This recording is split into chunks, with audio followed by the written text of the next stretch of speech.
जन्म के समय इंसान का जो मन है एक खाली स्लेट की तरह होता है, टैबुला रासा। जैसे ही वो संसार के या सोसाइटी के समाज के संपर्क में आता है तो अपने अनुभवों के द्वारा बहुत सारे आइडियाज अपने माइंड में इकट्ठे कर लेता है, जो आइडियाज उसको हेल्प करते हैं इस संसार में जीना कैसे है, रहना कैसे है। आज हम डिस्कस करेंगे meaning and process of socialization. Meaning of socialization, it is a process in which individual learn how to behave and live in this society। कैसे इस संसार में रहना है, कैसे एक दूसरे से बात करनी है, वो सब इस प्रोसेस के अंतर्गत इंसान सीखता है। According to Secord and Backman 1974, it is a interactional process. Interaction होता है, अंतःक्रिया होती है ह्यूमन बीइंग का और जिस भी ग्रुप का वो मेंबर होता है, और उस ग्रुप के मेंबर्स की कुछ एक्सपेक्टेशन उससे होती है। उन एक्सपेक्टेशन के अकॉर्डिंग उसके बिहेवियर को डिजाइन किया जाता है, ट्रेन किया जाता है कि उसको बिहेव कैसे करना है। अगर वो ऐसा कर पाता है तो उसको एक अच्छा सामाजिक प्राणी माना जाता है, नहीं कर पाता तो असामाजिक प्राणियों में उसको काउंट कर लिया जाता है। Nature of socialisation, it is a continue learning process. जन्म के समय व्यक्ति, बच्चा ना तो पूरी तरह सामाजिक होता है न असामाजिक होता है, लेकिन जैसे जैसे वो समाज के संपर्क में आता है वो बहुत कुछ सीखना शुरू कर देता है और फिर वो समाज के अकॉर्डिंग अपना बिहेवियर करना शुरू कर देता है। और ये सीखने की प्रोसेस पूरी जिंदगी उसकी चलती रहती है, बचपन से लेकर बुढ़ापे तक।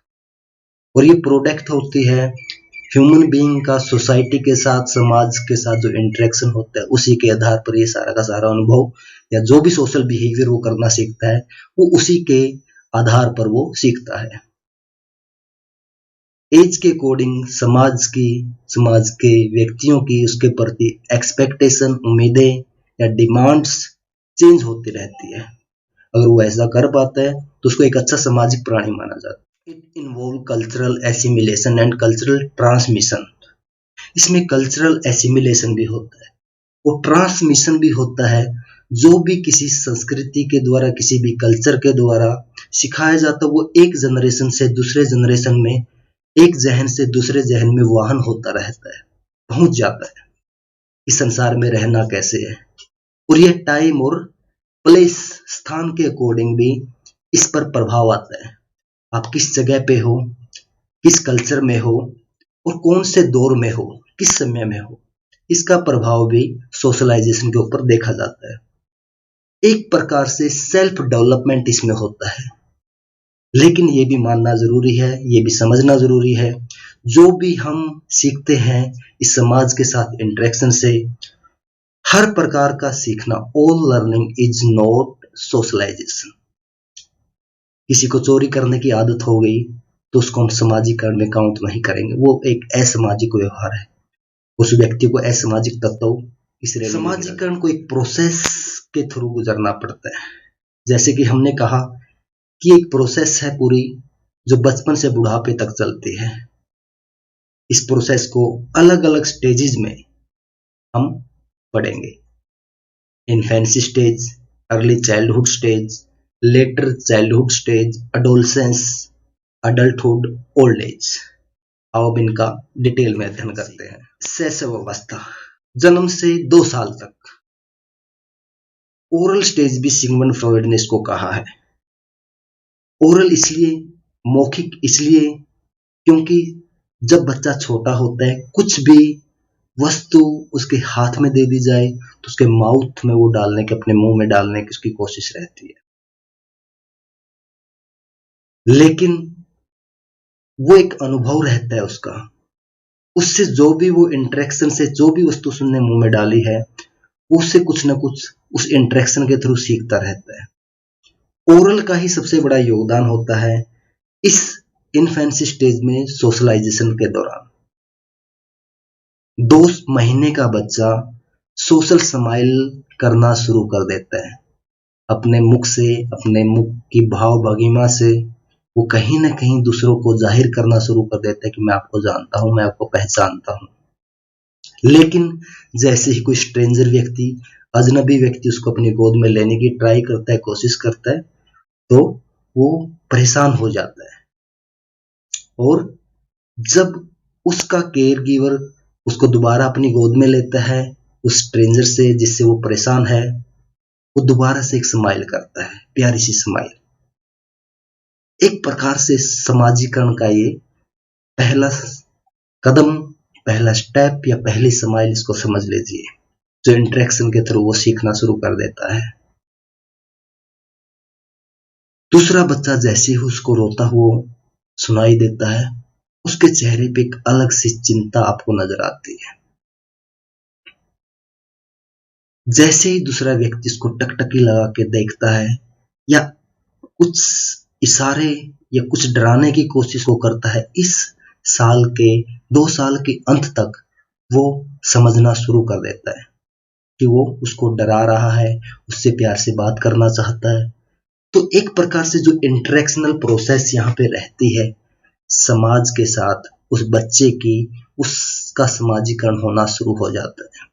और ये उम्मीदें भी की जाती है कि ऐसा बिहेवियर बच्चा इस टाइम पर करे, इस एज के अकॉर्डिंग। जीन पियाजे का कहना है कि जो बच्चे का कोग्निटिव डेवलपमेंट होता है वो एक प्रकार से उसके एक्शन का और एक्सटर्नल वर्ल्ड का आपस में एक रिलेशनशिप है। उसके द्वारा कुछ सेंसरी मोटर एक्टिविटी की जाती है, एक्सटर्नल वर्ल्ड के साथ उसका इंटरेक्शन होता है, उनके साथ वो तालमेल करना सीख जाता है। क्लासिकल कंडीशनिंग, ऑपरेंट कंडीशनिंग, जैसा कि हम सभी जानते हैं, क्लासिकल कंडीशनिंग पेवलोव के द्वारा सुझाया गया एक एसोसिएशन है। यहाँ पर बच्चा एसोसिएट करना शुरू कर देता है, वो समझना शुरू कर देता है। जब भी उसको भूख लगती है तो वो रोना शुरू कर देता है। उसको पता है कि मदर उसकी देखभाल करने के लिए, उसको दूध पिलाने के लिए जरूर आएगी। और जैसे ही 2 महीने का वो होता है, ऑपरेंट कंडीशनिंग का एग्जाम्पल भी हमें वहां से मिल जाता है। उसको रिवार्ड के रूप में जब दूध माँ के द्वारा पिलाया जाता है, प्राप्त होता है मदर से, उसका सकिंग जो प्रोसेस है वो फास्ट हो जाता है। तो ये जो इंटरेक्शनल प्रोसेस है, ये समाजीकरण का जो तरीका है, वो शैशव अवस्था से ही शुरू हो जाता है। प्रारंभिक बाल्यावस्था 2 से 6 साल तक एनल स्टेज भी इसको कहा जाता है। In this stage child learn to control the elimination of waste from the body. It is time of high degree of curiosity. बहुत ही ज्यादा एक्सप्लोर यहाँ पर बच्चा करता है, बहुत ज्यादा सवाल उसके दिमाग में होते हैं, वो बोलना यहाँ पर शुरू कर देता है, उसके पास बहुत सारे शब्द यहाँ पे हो जाते हैं। इस वजह से साइकोलॉजिस्ट इसको चैटर बॉक्स स्टेज भी बोलते हैं। वो डिफरेंशिएट करना शुरू कर देता है कि कौन सा बिहेवियर उसका रेनफोर्स किया गया है, यानी कि कौन से बिहेवियर के लिए उस पर शाबाशी दी गई है और कौन से बिहेवियर को उसके रिजेक्ट किया गया है, उसको स्वीकार नहीं किया गया है। यानी कि अच्छे और बुरे के बीच में वो यहाँ पर अंतर करना सीखना शुरू कर देता है। दूसरे बच्चों के साथ खेलना यहाँ पर वो शुरू कर देता है, एक दूसरे के साथ मिलकर रहना, दोस्ती करना, ये यहाँ पर उसका शुरू हो जाते हैं। यानी कि समाज के साथ उसका इंटरेक्शन बढ़ना शुरू हो गया है। यहाँ पर जो सीखने की प्रोसेस रहती है वो इमिटेट यानी कि नकल करना या ऑब्जर्व करना दूसरों को, उस पर आधारित होती है। अनसोशल बिहेवियर भी यहाँ से बहुत सारे निकल के आते हैं, लाइक एग्रेशन, लड़ना झगड़ना दूसरों के साथ या दूसरों को चिढ़ाना। उत्तरा बाल्यावस्था, यहाँ पर बच्चा, जैसा हमें पता है कि 7 साल का होने के बाद स्कूल जाना शुरू कर देता है, उसका पीयर ग्रुप बनना शुरू हो जाता है। पीयर ग्रुप्स के या स्कूल में जो भी नॉर्म्स होते हैं उनके अकॉर्डिंग वो बिहेव करना शुरू कर देता है। किसको नमस्ते करने हैं, किससे प्यार से बात करनी है, किसके पाँव छूने हैं, वो समझना और सीखना यहाँ पर शुरू कर देता है। उसको पूरी तरह अवेयरनेस होती है, उसका जेंडर क्या है, उसकी कास्ट क्या है, उसका रिलीजन क्या है। सिगमंड फ्रॉइड ने इसको लेटेंसी स्टेज बोला है, सुसुप्त अवस्था। यहाँ पर जो सेक्सुअल विशेज या सेक्सुअल एक्टिविटीज होती है बच्चे में, वो डोरमेंट होती है, निष्क्रिय होती है, सुसुप्त होती है, सोई हुई होती है। उसका सब्लिमेशन जो होता है वो क्रिएटिव एक्टिविटी में ज्यादा रहता है। सोशल सेंट्रिक स्पेस यहाँ पर डेवलप होना शुरू हो जाती है। समाज के साथ जब भी इंटरेक्शन करता है, उसको कैसे बात करनी है, बचकानी हरकतें यहाँ पर ज्यादा नहीं करता। चाइल्डिश बिहेवियर होता है, लेकिन जो इमोशन है उनको एक्सप्रेस करने का तरीका यहाँ पर चेंज हो जाता है, बदल जाता है। मेनली सोशल अप्रूवल बिहेवियर ज्यादा यहाँ पर बच्चा करना शुरू कर देता है, यानी कि सोशलाइजेशन की स्टेजेस में उसका विकास होना अब शुरू हो गया है। अब सोशली एक्सेप्टेबल बिहेवियर दूसरों के प्रति ज्यादा उसके द्वारा किया जाता है। लेकिन एक बात यहाँ पर रहती है, प्रिजुडिस, पूर्वाग्रह। जैसा कि हमने बात कही, awareness of gender, caste and religion यहाँ पे रहता है, तो एक पूर्वाग्रह यहाँ पर रहता है, पहले से जजमेंट लेता है। सेक्स एंटागोनिज्म, अपनी उम्र के बच्चों के साथ वो खेलेगा, लेकिन बॉयज है तो बॉय के साथ खेलेगा, गर्ल्स है तो गर्ल्स के साथ खेलते हुए नजर आएगी। वो अपोजिट सेक्स के प्रति एक प्रकार से विरोध उनका होता है। लेकिन जैसे ही वो किशोरावस्था में एंटर करता है, 13 से 19 साल का जो ये पीरियड होता है, यहाँ पर अपोजिट सेक्स के प्रति विरोध खत्म हो जाता है। विरोध की बजाय अपोजिट सेक्स के प्रति अट्रैक्शन यहाँ पर शुरू हो जाता है। स्ट्रॉन्ग डिजायर होती है, एक इच्छा होती है विपरीत लिंग के प्रति मिलने की। नए नए तरीके सीखते हैं अपने लव को, अपने प्यार को, अपनी फीलिंग को एक्सप्रेस करने के। कॉन्फ्लिक्ट रहता है अपने पेरेंट्स के साथ यहाँ पर ज्यादातर बच्चों का, और कोई ना कोई रोल मॉडल होता है, किसी न किसी हीरो को अपना रोल मॉडल वो बना लेते हैं, जिसके असर उनके सोशल बिहेवियर पर या उनके बिहेवियर पर आपको देखने को मिलता है। वो अपने पेरेंट्स से अलग इंडिपेंडेंट होकर काम करना यहाँ पर पसंद करते हैं। स्वतंत्रता उनको चाहिए। इमेजिनरी ऑडियंस, इमेजिन करते हैं ऑडियंस को। डेविड एल्कोइंट का कहना है कि वो ऑडियंस को इमेजिन करते हैं, उनको लगता है कि सभी व्यक्ति उन्हें देख रहे हैं। इस तरह का सोशल बिहेवियर उनके द्वारा यहाँ पर होते हुए मिलता है। या पर्सनल फेबल, अपनी व्यक्तिगत काल्पनिक कहानियां यहाँ पे उनकी रहती है। उनको लगता है कि वो कभी मरेंगे नहीं। They are special, they are unique in this world. उनको लगता है कि दूसरों को चोट लग सकती है, लेकिन अगर वो ट्रक से भी टकराएंगे तो ट्रक वाले को चोट लग सकती है, ट्रक में टूट फूट हो सकती है, शायद उनका कुछ भी ना बिगड़े। ऐसी फीलिंग, ऐसी कल्पना उनके दिमाग में चलती है एडोलसेंस की अवस्था में। स्टॉर्मी एज इसको बोला जाता है। बहुत सारे फिजिकल चेंज यहाँ पर होते हैं, जिसकी वजह से इमोशनल डिस्टरबेंस क्रिएट होती है। इसके बावजूद भी eight the end of this stage emotionally mature होकर, सोशली डेवलप होकर, किसी भी ग्रुप के मेंबर के रूप में यहाँ से बच्चा निकलता है। इसके बाद शुरू होता है अडल्टहुड। बहुत ही लंबा पीरियड है, सबसे लंबा पीरियड जीवन काल का, और समाजीकरण में सबसे अहम पीरियड इसको माना जाएगा, क्योंकि बहुत ज्यादा लंबा है और समाजीकरण का मैक्सिमम पार्ट यहाँ पर डेवलप हो जाता है 20 से 60 साल के बीच में। 40 साल का ये टेनोर रहता है। इसको दो भागों में समझने की कोशिश करते हैं। अर्ली अडल्टहुड, पूर्व वयस्क अवस्था, 20 से 40 साल तक। यहाँ पर मैक्सिमम लोग जो पहले एडोलसेंस में short term relationship, opposite sex के प्रति अट्रैक्शन, शॉर्ट टर्म रिलेशनशिप में विश्वास रखते थे, वो यहाँ पर लॉन्ग टर्म रिलेशनशिप, यानी कि कोई ना कोई मेट साथी उनको चाहिए जिसके साथ वो मैरिज करे। और मैक्सिमम ऐसा कर लेते, उम्मीद की जाती कि सब ऐसा कर लेंगे। मैक्सिमम, सभी नहीं लेकिन मैक्सिमम। बच्चे हो जाएंगे, परिवार शुरू हो जाएगा, बच्चों के लालन पालन में, पालन पोषण में उनका टाइम जाना शुरू हो जाता है।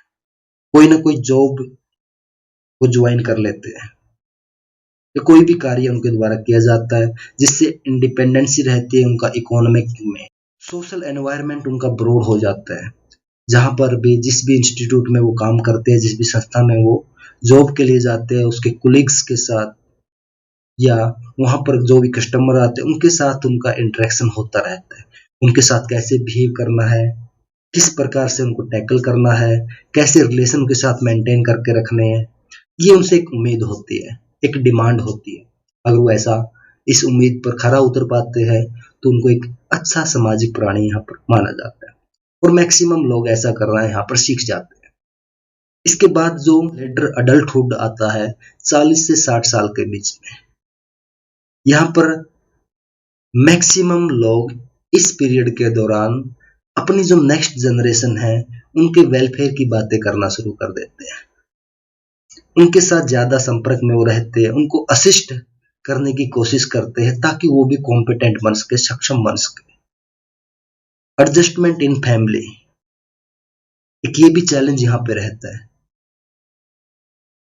क्योंकि वो दादा दादी बन जाते हैं, और हमारे समाज में दादाजी को अगर उसके घर में एंटर करना है, बुजुर्ग होने के नाते बाहर से आवाज लगानी पड़ती है, एक प्रथा है, कल्चर है। तो इस टाइम पर बेटा बेटी और पोता पोती के साथ फैमिली में एडजस्ट होना भी एक उम्मीद उससे की जाती है, वो ऐसा कर पाएंगे इस एज में। अगर वो ऐसा कर पाते हैं उनको एक अच्छे सामाजिक प्राणी के रूप में काउंट किया जाता है। वृद्धावस्था 60 साल और उससे ऊपर, ये यहाँ पर व्यक्ति रिटायर हो जाता है, अपनी पूरी जिंदगी को रिव्यू करता है। अगर रिव्यू करके अच्छे से जिंदगी को ऑर्गेनाइज कर पाता है तो एक विजडम उसमें डेवलप होती है, जिसके सहारे वो अपनी शारीरिक या मानसिक स्ट्रेंथ के कम होने के बावजूद भी अपने जो भी सोशल रोल उसको मिलते हैं उसको अच्छे से वो निभा पाता है। जो अच्छे से अपने आप को ऑर्गेनाइज कर पाता है, अच्छा रिव्यू अपना कर पाता है, एक विजडम जिसमें डेवलप हो जाती है, उसके पास बच्चे बैठना पसंद करते हैं। उसको एक अच्छा व्यक्ति या अच्छा सामाजिक व्यक्ति माना जाता है। जो ऐसा नहीं कर पाते, अपनी लाइफ रिव्यू लेने के बाद अपनी जिंदगी को अच्छे से ऑर्गेनाइज करते नहीं समझ पाते, वो कहीं ना कहीं अच्छे से अपने आप को सामाजिक रूप से लोगों के सामने प्रस्तुत नहीं कर पाते, और उनके साथ लोग बात करना ज्यादा सा पसंद भी नहीं करते हैं। तो इस एज के अकॉर्डिंग ये एक्सपेक्टेशन, ये डिमांड सोसाइटी की या सोसाइटल ग्रुप की रहती है कि ऐसा बिहेवियर किसी भी व्यक्ति के द्वारा किया जाए जिससे उसको एक अच्छा सामाजिक प्राणी माना जाए। At the end we can conclude with this statement, the process of socialisation never ends. समाजीकरण की जो प्रक्रिया है कभी खत्म नहीं होती। Socialisation is a continue process of adjustment to changing expectations and demand. Group के लोगों की, समाज के लोगों की बदलती हुई डिमांड या उम्मीदों के साथ अपने आप को एडजस्ट करने की प्रोसेस है जो बचपन से लेकर बुढ़ापे तक चलती रहती है। अगर आपके दिमाग में कोई क्वेश्चन है तो आप कमेंट बॉक्स में जरूर लिखिए, पूछ लीजिए, क्लियर कीजिए, लेकिन मन में डाउट नहीं रहना चाहिए। Thank you.